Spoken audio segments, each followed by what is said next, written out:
Hello guys, দেখেন হাতে পেঁয়াজ নিয়ে খাড়িয়া রইছে, কারণ তেল গরম হইলেই দিব পেঁয়াজ ঢাইলে।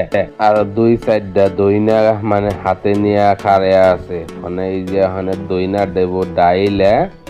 এই যে দিল দইনা দইনা দিয়ে পুরা জিরাটা মানে একদম বকবকানি উঠে গেল। পেঁয়াজ দিল ডাইলে, পেঁয়াজ যখন নাড়া চাড়া দিয়ে ঠিক মতন নাড়বো, নাইলে পেঁয়াজের কালারটা আই না, তারপর দেখেন কি করতে থাকে, খুব সুন্দর ভাবে দেখতে থাকেন। আরেকজনের মানে চলা দিতেছে নাগা, এই তো চলাটা জাল দেওয়ার পরে দেখেন কি সুন্দর করে আগুন জ্বলছে, পেঁয়াজটাও কি সুন্দর করে ভাজা হইতাছে, খুব সুন্দর করে হুজুর দাও চাইছে দেখে।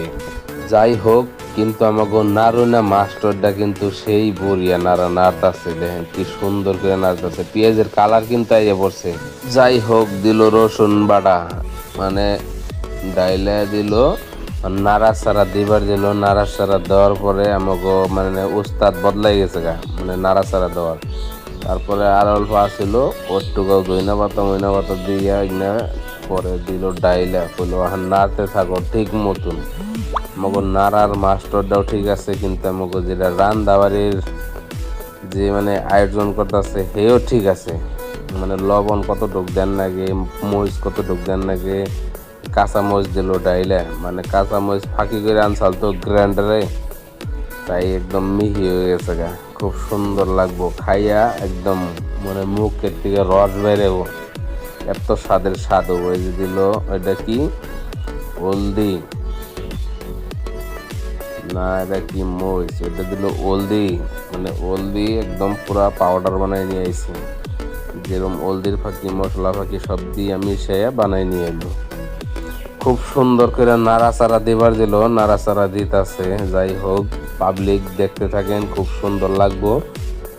কারণ এই খরচ বাড়তে মানে জিয়াপদ ছাড়াই আহারা বেশি ভালো, কারণ জিয়াপদ দিলে ওই আশায় আহুন লাগে না, জিয়াপদ ছাড়া খাইয়া যাবেন, খুব সুন্দর লাগবে।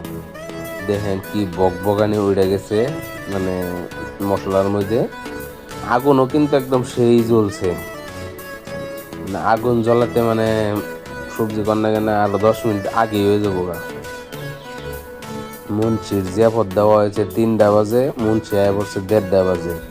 যাই হোক, মুন্সি আয় হওয়ার পরে মুন্সি গো বহায় বহায় খেয়ে দিলাম। যাই হোক, মুন্সিরে কইলাম কিছু একটা এনে করতে থাকেন, আমরা আমরা এনে একটু রান্না বাড়ায় আগ বাড়তে থাকি। দিল একটু মশলা ফাঁকি, মানে স্বাদ যত কম না হয় তার জন্য মশলা ফাঁকি, মানে কোনোটা বাদ হইতেছে না।